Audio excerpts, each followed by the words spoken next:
Part 1. Hello, Easy Life Cleaning Services, Jacinta speaking. Oh, hello. I'm looking for a cleaning service for my apartment. Do you do domestic cleaning? Sure. Well, it's just a one-bedroom flat. Do you have a basic cleaning package? Yes, for a one-bedroom flat, we're probably looking at about 2 hours for a clean. So we do a thorough clean of all surfaces in each room and polish them where necessary. Does your apartment have carpets? No, I don't have any, but the floor would need cleaning. Of course, we do that in every room. And we do a thorough clean of the kitchen and bathroom. Okay. Then we have some additional services which you can request if you want. So, for example, we can clean your oven for you every week. Actually, I hardly ever use that. But can you do the fridge? Sure. Would you like that done every week? Yes, definitely. And would ironing clothes be an additional service you can do? Yes, of course. It wouldn't be much, just my shirts for work that week. That's fine. And we could also clean your microwave if you want. No, I wipe that out pretty regularly, so there's no need for that. We also offer additional services that you might want a bit less often, say every month. So, for example, if the inside of your windows need cleaning, we could do that. Yes, that'd be good. I'm on the 15th floor, so the outside gets done regularly by specialists, but the inside does get a bit grubby. And we could arrange for your curtains to get cleaned if necessary. No, they're okay. But would you be able to do something about the balcony? It's quite small and I don't use it much, but it could do with a wash every month or so. Yes, we can get the pressure washer onto that. Now, if you're interested, we do offer some other possibilities to do with general maintenance. For example, if you have a problem with water and you need a plumber in a hurry, we can put you in touch with a reliable one who can come out straight away. And the same thing if you need an electrician. Right, that's good to know. I've only just moved here, so I don't have any of those sorts of contacts. And I don't know if this is of interest to you, but we also offer a special vacuum cleaning system which can improve the indoor air quality of your home by capturing up to 99% of all the dust in the air. So if you're troubled by allergies, this can make a big difference. Right, in fact, I don't have that sort of problem, but I'll bear it in mind. Now, can you tell me a bit about your cleaning staff? Of course. So all our cleaners are very carefully selected. When they apply to us, they have to undergo a security check with the police to make sure they don't have any sort of criminal background. And of course, they have to provide references as well. Then if we think they might be suitable for the job, we give them training for it. That lasts for 2 weeks, so it's very thorough, and at the end of it they have a test. If they pass that, we take them on, but we monitor them very carefully. We ask all our clients to complete a review of their performance after every visit and to email it to us, so we can pick up any problems straight away and deal with them. Okay, well, that all sounds good. And will I always have the same cleaner? Yes, we do our best to organise it that way, and we usually manage it. Good, that's fine. Right, so I'd like to go ahead and... Part 2. As many of you here today have worked in the hotel industry for some time, I'm sure you have experienced the problem of high staff turnover in your hotels. Every hotel relies on having loyal and experienced members of staff who make sure that everything runs smoothly. If staff are constantly changing, it can make life difficult for everyone. But why do staff leave frequently in many hotels? Of course, many hotel jobs, such as cleaning, are low-skilled and are not well paid. A lot of managers think it's this and the long hours that are the main causes of high staff turnover. But what they don't realize is that it's the lack of training in many hotel jobs which is a huge factor. So what kind of problems does a high turnover of staff cause? Well, having to recruit new staff all the time can be very time-consuming, and managers may have to cover some duties while waiting for new staff to arrive. This means they don't have time to think about less immediate problems, such as how to improve their service. When staff leave, it can also severely affect the colleagues they leave behind. It has a negative effect on remaining staff, who may start to feel that they too should be thinking about leaving. So what can be done to change this situation? Firstly, managers should stop making basic errors which leave their staff feeling upset and resentful. When organizing shifts, for example, make sure you never give certain staff preferential treatment. All staff should be given some choice about when they work, and everyone should have to work some evening and weekend shifts. If you treat staff fairly, they'll be more likely to step in and help when extra staff are needed. Keeping staff happy has other tangible benefits for the business. Take the Dunwich Hotel as an example. It had been experiencing a problem with staff complaints, and in order to deal with this, invested in staff training and improved staff conditions. Not only did the level of complaints fall, but they also noticed a significant increase in the amount each customer spent during their stay. They have now introduced a customer loyalty scheme, which is going really well. Now, I'd like to look at some ways you can reduce staff turnover in your hotels, and I'll do this by giving some examples of hotels where I've done some training recently. The Sun Club received feedback which showed that staff thought managers didn't value their opinions.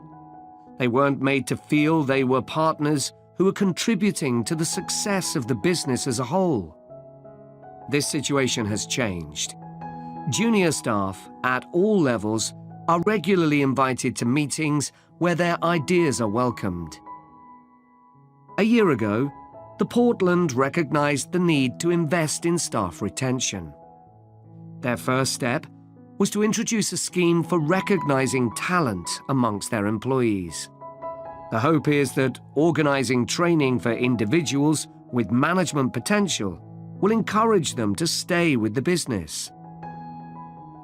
At Blue Water, managers decided to recognize 50 high achievers from across the company's huge hotel chain.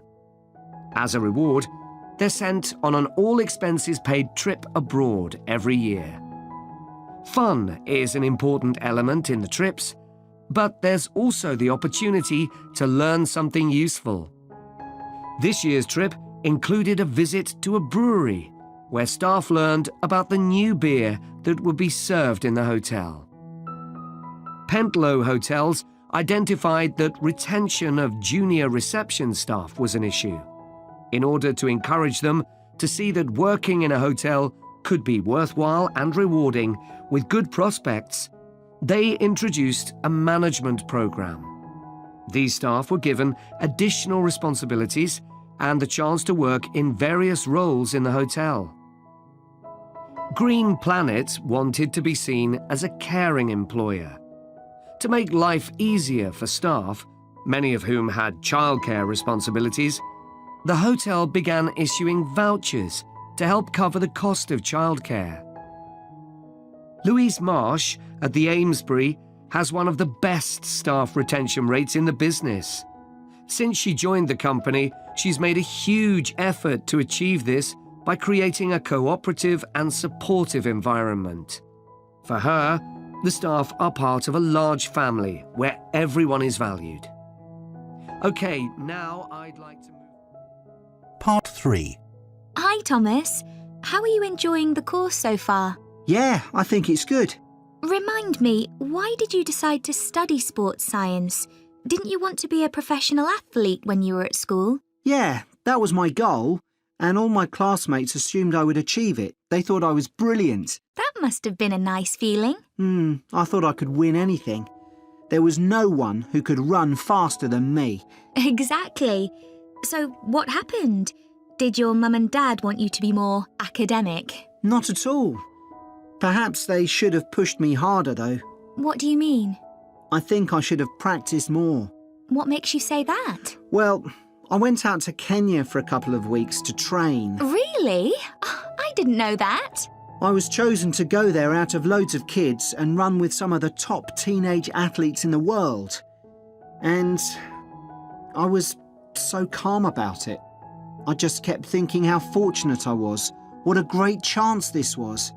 Everyone back home was so proud of me. But once we started competing, I very quickly realised I wasn't good enough. That must have been a huge shock. I thought, this can't be happening. I was used to winning. I'm sorry to hear that. It's okay. I'm over it now, and I think it's much better to do a university course. And this one has such a variety of sports-related areas. It's going to be good. Oh, I agree. I chose it because of that. So, Jian, have you thought of any ideas for the discussion session next week on technology and sport? We have to cover more than one sport, don't we? Yeah. You know, we always think technology is about the future, but we could gather some ideas about past developments in sport. Look at early types of equipment, perhaps. I remember reading something about table tennis bats once, how they ended up being covered with pimpled rubber. 'Cause they were just wooden at first, I'd imagine. Yeah. In about the 1920s, a factory was making rolls of the rubber in bulk for something like horse harnesses. Really? Yeah, and someone realised that it would make a perfect covering for the wooden bats. So, what about cricket? That's had a few innovative changes. Maybe the pads they wear on their legs? I don't think they've changed much, but I'm just looking on the internet. And it says that when the first cricket helmet came in 1978, the Australian batsman who first wore it was booed and jeered by people watching because it was so ugly. Wow! Players have to protect themselves from getting hurt. I mean, everyone wears one now. Unlike the cycle helmet. Well, unless you're a professional. But you're right, many ordinary bikers don't wear a helmet. Hey, look at these pictures of original helmet designs. This one looks like an upside-down bowl. Yet the woman's laughing. She's so proud to be wearing it. It says serious cyclists ended up with wet hair from all the hard exercise. I guess that's why they have large air vents in them now, so that the skin can breathe more easily. OK, so we've done helmets. What about golf balls? Or better still, golf clubs. They've changed a lot. Yeah. I remember my great-grandfather telling me that because a club was made entirely of wood, it would easily break and players had to get another. There's no wood at all in them now, is there? No, they're much more powerful. The same must be true of hockey sticks. I don't think so, because players still use wooden sticks today. What it does say here, though, is that when the game started, you had to produce a stick yourself. I guess they just weren't being manufactured. So, one more perhaps? What about football? Well, I know the first balls were made of animal skin. Yeah, they covered them with pieces of leather that were stitched together. But the balls let in water when it rained. Oh, that would have made them much heavier. That's right. You can imagine the damage to players' necks when the ball was headed. Oh, how painful that must have been. Yeah. Well, I think we can put together some useful ideas. Part 4. Hello, everyone. Today, we're going to look at another natural food product, and that's maple syrup. What is this exactly? Well, maple syrup looks rather like clear honey, but it's not made by bees. It's produced from the plant fluid, or sap, inside the maple tree, and that makes maple syrup a very natural product. Maple syrup is a thick, golden, sweet-tasting liquid that can be bought in bottles or jars and poured onto foods such as waffles and ice cream, or used in the baking of cakes and pastries. It contains no preservatives or added ingredients, and it provides a healthy alternative to refined sugar. Let's just talk a bit about the maple tree itself, which is where maple syrup comes from. So, there are many species of maple tree, and they'll grow without fertilizer in areas where there's plenty of moisture in the soil.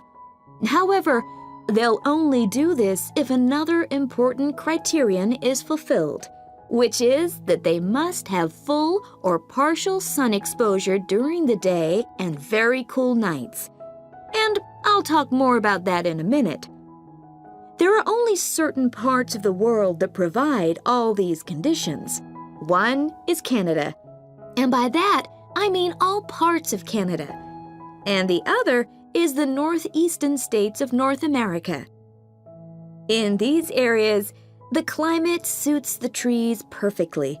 In fact, Canada produces over 2/3 of the world's maple syrup, which is why the 5-pointed maple leaf is a Canadian symbol and has featured on the flag since 1964. So, how did maple syrup production begin? Well, long before Europeans settled in these parts of the world, the indigenous communities had started producing maple sugar. They bored holes in the trunks of maple trees and used containers made of tree bark to collect the liquid sap as it poured out. As they were unable to keep the liquid for any length of time, they didn't have storage facilities in those days. They boiled the liquid by placing pieces of rock that had become scorching hot from the sun into the sap. They did this until it turned into sugar, and they were then able to use this to sweeten their food and drinks. Since that time, improvements have been made to the process, but it has changed very little overall.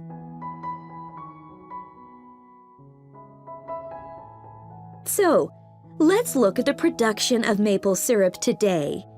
Clearly, the maple forests are a valuable resource in many Canadian and North American communities. The trees have to be well looked after, and they cannot be used to make syrup until the trunks reach a diameter of around 25 centimeters. This can take anything up to 40 years.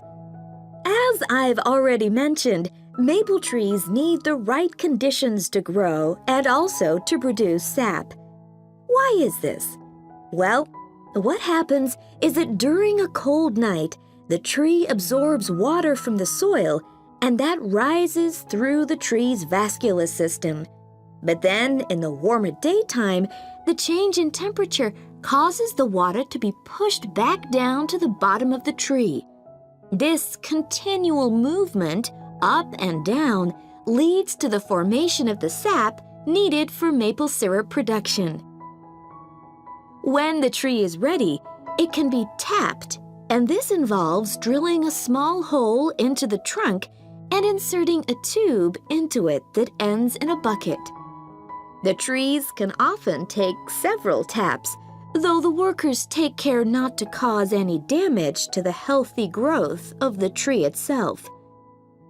The sap that comes out of the trees consists of 98% water and 2% sugar and other nutrients. It has to be boiled so that much of that water evaporates, and this process has to take place immediately using what are called evaporators. These are basically extremely large pans. The sap is poured into these.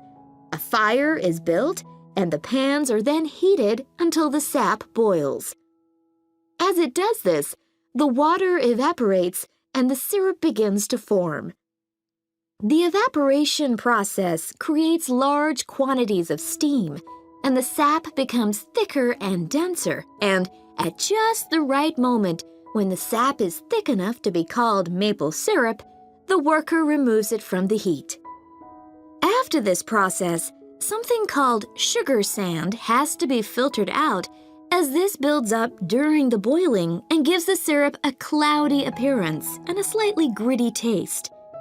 Once this has been done, the syrup is ready to be packaged so that it can be used for a whole variety of products. It takes 40 liters of sap to produce 1 liter of maple syrup, so you can get an idea of how much is needed. So, That's the basic process. In places like Quebec,